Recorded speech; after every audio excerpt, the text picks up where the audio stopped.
Hello guys, welcome to Amazon TV. I hope you are okay. So guys, Jacinta asked us to share this video. Siyenze ibe viral. Please, and please watch this video till the end and share it.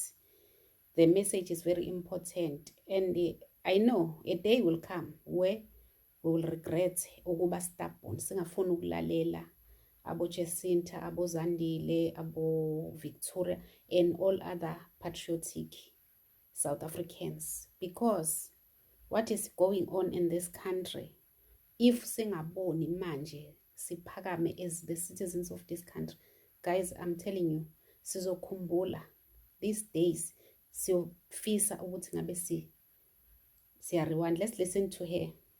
Hi fellow South Africans.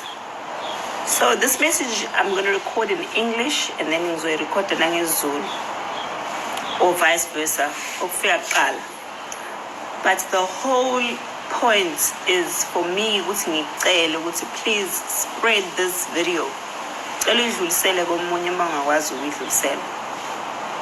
So uhulumeni wase South Africa khathi ama-South Africans complainer ethi kuney'kole ezaziyo that we know for a fact ukuthi mhlampe 60-70%, even if it's 20% of the population yalezo skole kugcwele ingane ezingazona eSouth Africa. Personally, I've even received complaints from othisha. Bese othisha asibezwe labantwana ukuthi bathini, aba-communicate language yethu, so kunzima ngisho ubafundisa. So uma sihambisa leyo concern yethu kuhulumeni, akazi nakodwa uhulumeni athi no, asike siyibheke le ndaba ukuthi kuhamba kanjani lapha ezikoleni, khona yini indaba yokuthi khona izingane edlula ipopulation yama-South Africans kwezinye izikole kanjalo. Instead manje ngoba kuqala izikole, uhulumeni kunezingane ezinganayo indawo yokufunda eziningi, futhi ziningi. Thina we've been bombarded with ama-emails nama-SMS. So uhulumeni, instead of ukuthi akhiphe notice ukuthi mhlambe bazozama ukudila nendaba yokuthi izingane zala eSouth Africa azinayo indawo yokufunda, izolo noma ekuthangini bakhiphe i-statement esedizayiniwe nje, uyabona impela ukuthi kudizayiniwe la umyalezo othi thina ama-South Africans asiye ukuba negative towards abantu bokufika, abekho abantu bokufika bathathe indawo zey'ngane zase-South Africa. Ayikho ingane engavumelekile ukufunda noma ingangane banama-documents. Ngikhuluma ngohulumeni wase-South Africa ovotelwe yithina ama-South Africans. Uthi kuma-South Africans lento enikhala ngayo ayibalulekile ukudlula ukuthi nina yekani lento eniyishoyo ngabantu bokufika. Ngikhuluma mina ngey'kole engizaziyo, nami personally engazi ngiye kuzona, ngithi abo lesi, I'm sure futhi abantu baseThekwini bonke bayazi Eddington ukuthi isikole sabantu bokufika kusakona isikole sase-South Africa. Iy'ngane ziyangena ziyaphuma, abazali bayakhala bathi sina sihlala la kodwa iy'ngane zethu bathi azinaso isikhala. Kodwa uhulumeni uthi ayikho leyo nto, nina eni-negative towards abantu bokufika, ayikho ingane efanele ingasitholi isikole.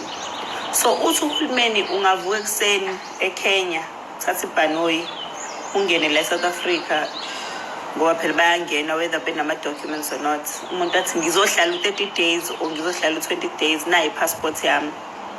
Ajike umuntu ahlale nengane yakhe ayifake esikoleni inganawo amaphepha, bese kufanele compromise ingane yase-South Africa enganayo i-option yokuvuka ngelinye ilanga ithi yagoduka. So here is the thing engiyicelayo kuma-South Africans laba abaney'ngane ezinganaso isikhala. Ngiyacela bandla, mase kuvulwa i-period yokuya ey'koleni, ngiyanicela, if userious ngampela ngisasele ngane yakho ukuthi ifunde, cela uye kunoma yisiphi isikole esiseduze nawe, ufike uthi uzofaka ingane yakho awunawo amaphepha, ubhale i-affidavit leyo ukuthi awunawo amaphepha, awunayo i-ID, ayinayo ingane i-birth certificate, ayinalutho, uyifake nje esikoleni. Ngoba bathi bona umthetho ukuthi ayikho ingane efanele ingafundi whether inamaphepha or ayinamaphepha. So angiboni isidingo sokuthi lokhu nihlupha, lokhu nifuna amaphepha, nifuna ama-address, nifuna iy'ncwadi zamakhansela, bla bla, musani lokhu nihlupha. Uthi uhulumeni wethu wase-South Africa nawe nje vele ufike ungayonawo ama-documents uye esikoleni uthi ngifakeni ingane yami, bathi ngokomthetho kusho wona uhulumeni ingane yakho kuzophuqeleka ukuthi ifakwe lapho.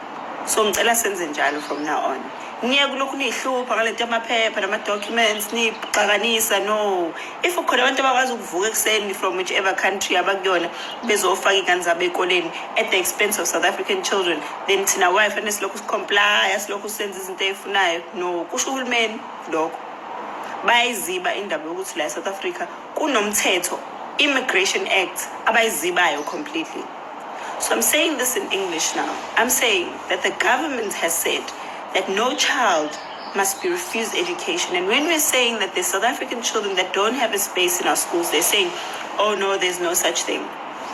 When we know as South Africans, I'm sure in Johannesburg, in Durban, in Cape Town, there's schools that we can take you to and say, here is a school that has been taken over by people who are not South African. And there's children who are South African who are being deprived of an education because these spots have been taken. Because there's spots, these are spots. And some schools are actually ending up being overcrowded. Instead of taking 20 learners, they're taking 40 learners. And it's compromising on the level and the quality of education that South African children are getting. And our government is saying, no, ignore all of that. Every child has a right to come here. So in the morning, anyone with those 30-day passports that they come here in this country with, or even they jump the border, they can come and bring their children here, and we are forced to give them an education because our government doesn't care about South Africans. All they care about is looking good to the United Nations. So I'm asking South Africans, wake up in the morning when it's the day of looking for your child's school. Go to any school that is near you that you feel like your child must go to. Tell them you don't have documents, but they have to admit your child because the government says so. They said it's the law. And if anyone is refused an education, we must take it from there. No South African child must go without an education. If there's no space in school, schools must make a plan. Because if the teachers are keeping quiet and complaining all to us, the principals are taking money from some of these people, and then the schools must be overcrowded until the parents themselves take it upon themselves to stand up for their children, for the education of their children, and make sure that we get these children out of this country. Because you can't say coming to the country illegally automatically warrants you to certain laws. There are laws in this country that say that a person who is in the country illegally must be deported. Why are we giving them an education? Why are we making them seem like victims? Because these foreigners know that you make them victims the minute they set foot in this country. Why do you think they keep giving birth every 2 minutes? Because they know that once they have children, you don't want to deport them. Guys, it's time for us now our children's education is being compromised. All the time. We don't have spaces. Even in universities, we don't have spaces. But we're busy trying to accommodate the rest of Africa and the rest of the world. At whose expense? At whose expense? I'm so angry at South Africans who keep saying we're not angry enough. What are you guys waiting for? What are you waiting for? Like, our country is going right in front of us, and we're being treated like second-class citizens. And you guys are telling me you're not angry enough. What are you waiting for? Are you waiting for DJ Maphorisa to come and have a party and say, come, let's fight for our country? Because that's the language that some of you understand. When there's entertainment and there's alcohol. No, guys, it's enough now. Our children's lives are being compromised here. And we're being treated like second-class citizens in our own country. This is not what we vote for. This is not the country we want. Not for ourselves, not for our children, not for the future. And you need to stand up. You need to stand up now. Sitting on your phones is not going to solve this. So guys, I hope you heard. I don't know, because it's like we are hearing this message. This message is each and every day from these people, from our fellow South Africans who love this country. But we are not serious about fixing our country. We are not serious. We are not angry enough, as we always say, as uJacinta esho city, we are not angry enough. And ngibone ama-comment athi, the day we get angry, when? That will be when ingane zingasenazi ikhala esikoleni, noma kuyoba the day la ingane zizofa zonke, ngoba phela ziyafa ingane, ziyakidnashwa, kwenziwa yonke into. when are we going to get angry? Sizothukuthela nini? So anyways, guys, let's take it from here. Thank you so much for watching. Don't forget to state your own views on the comment section. Like, share the video, and subscribe. Love you guys. Bye.